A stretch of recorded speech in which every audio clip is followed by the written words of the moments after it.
Salut à tous. Vous savez, pendant le deuxième sommet des États de l'AES, qui est encore en cours actuellement que je parle, les dirigeants de l'AES ont pris la parole les uns après les autres et ils ont tous été incroyables. Mais seulement, l'intervention du capitaine président du Burkina Faso, Ibrahim Traoré, a attiré mon attention.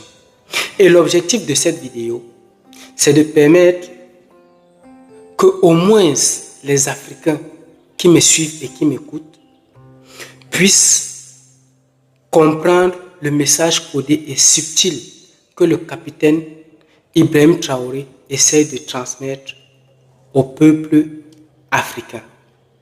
Et pour y arriver, je vais d'abord planter le décor. Nous devons comprendre que lorsqu'on parle d'un pays, il ne s'agit pas toujours forcément de ses dirigeants. Parce qu'un pays n'appartient pas à son dirigeant. Le Cameroun n'appartient pas à Paul Biya.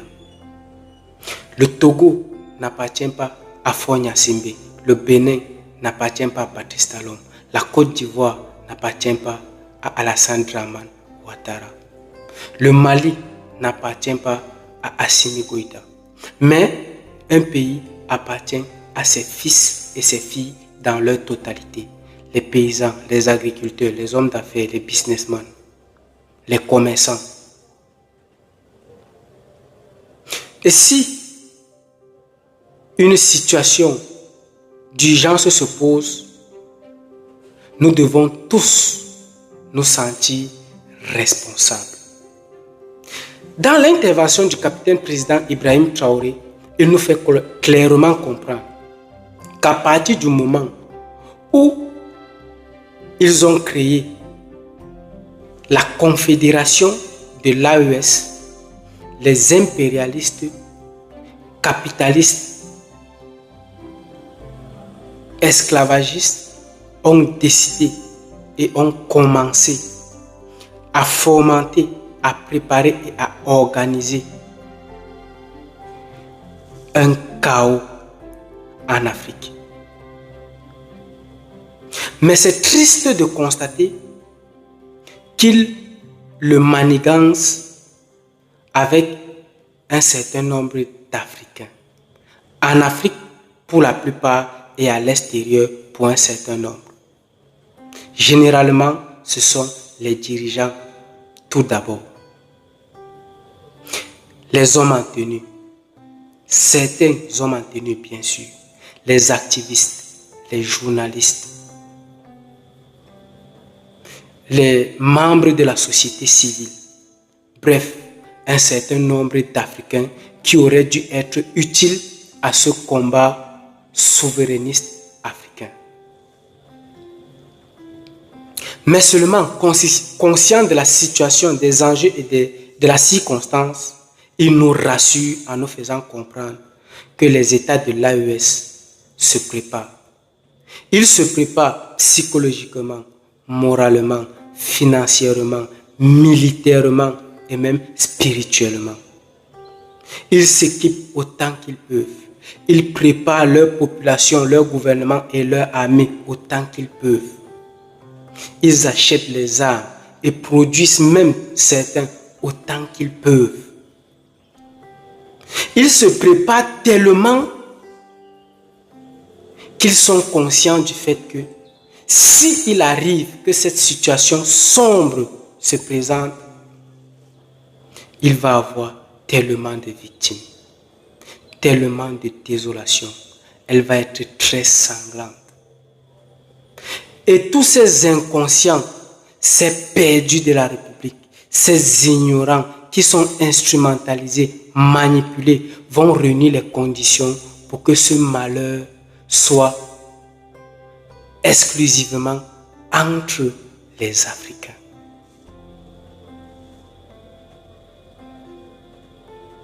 Et tout ce chaos a un seul objectif: permettre aux impérialistes de réavoir de nouveau accès à nos richesses sans qu'on ait la capacité à riposter, à se plaindre et à les empêcher. Il est triste de constater que ce sont les enfants de l'Afrique qui œuvrent contre leur propre civilisation.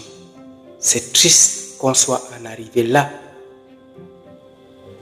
Nos pères se retournent dans leur tombe. Mais ce que je viens de citer, c'est ce qui a été dit, même s'il ne l'a pas dit par les mêmes mots que je viens d'employer. Mais derrière tout ça, il y a les non-dits. Il est possible d'éviter ça. Premièrement, nous devons comprendre qu'il nous fait comprendre clairement que même si ça arrive, la victoire est à nous, mais seulement elle va être désolante. Mais le non-dit, c'est quoi? Il est possible que nous arrivons à un résultat souverain sans avoir à passer par tout ce malheur, par toute cette obscurité, par toute cette souffrance. C'est celui de comprendre. Premièrement, je vais faire une remarque. Tous ces enfants perdus de la République ne reviendront jamais, ne comprendront jamais. Ils vont aller jusqu'à la fin, tout simplement parce qu'ils sont tous pieds et mains liés.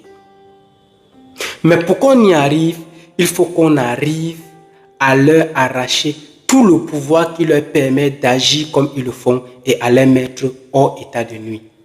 Et pour cela, le capitaine président du Burkina Faso appelle à la conscience, au réveil et à l'agissement des peuples de l'Afrique premièrement et de ceux-là qui ont la capacité, c'est-à-dire les hommes en tenue deuxièmement. Parce que si cette population ne soutient pas ces hommes en tenue, ils n'auront pas la capacité d'atteindre leur objectif qui consiste à arracher à ceux-là qui veulent conduire l'Afrique à sa perte le pouvoir qu'ils ont. Donc la population doit d'abord prendre conscience et ensuite les hommes en tenue vont prendre leurs responsabilités en main. Et s'ils ne le font pas courageusement aujourd'hui, nous allons tous mourir demain comme des personnes qui n'ont jamais existé.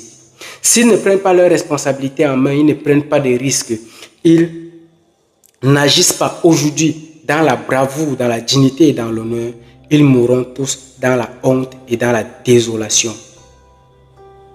Tout simplement parce que c'est la civilisation africaine qui est en danger. Hier, ils nous ont arraché notre culture. Aujourd'hui, ils veulent nous arracher nos terres. C'est visible, c'est palpable et c'est clair. Ils nous ont déjà volé le Maghreb. Et regardez, pour ceux qui connaissent la carte de l'Afrique, la Mauritanie, le Mali, le Niger, le Tchad et le Soudan. Tous ces pays qui viennent de citer sont frontaliers au Maghreb, au pays du Maghreb. Et tous ces pays aujourd'hui sont attaqués. Et d'autres sont clairement taxés de séparatistes au nord de leur pays. Ça signifie quoi? Ils veulent progressivement grignoter l'Afrique à partir du nord jusqu'à nous voler entièrement notre territoire et atteindre leur objectif qui consiste à avoir l'Afrique sans les Africains. Et à partir de ce moment, ils nous auront volé tout ce que nous avons de plus cher. Et si aujourd'hui ils nous crachent dessus, à partir de ce moment, je me demande bien ce qu'ils nous feront. Nous allons continuer d'exister, certes, dans le monde, mais nous n'existerons plus en tant que civilisation parce que nous n'aurons plus de culture, plus de terre, plus de racines, rien.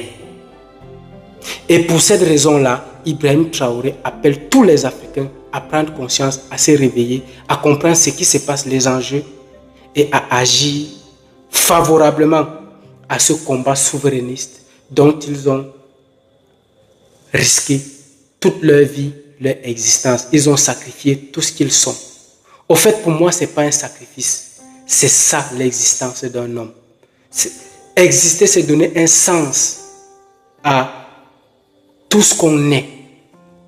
Et c'est ce qu'ils sont en train de faire. Je ne le conçois pas comme un sacrifice, mais je le conçois comme une responsabilité. Et nous devons cesser de nous laisser distraire. Et plus précisément, avec ce qui se passe aujourd'hui, la CAN. Un pays qui a tous les mots ne peut pas se laisser distraire. Elle doit se construire, travailler, lutter, se sacrifier, se responsabiliser si je peux dire ainsi. Et après avoir acquis sa souveraineté, il pourra adapter sa distraction en fonction de sa culture et de son bien-être. Merci beaucoup et à très bientôt.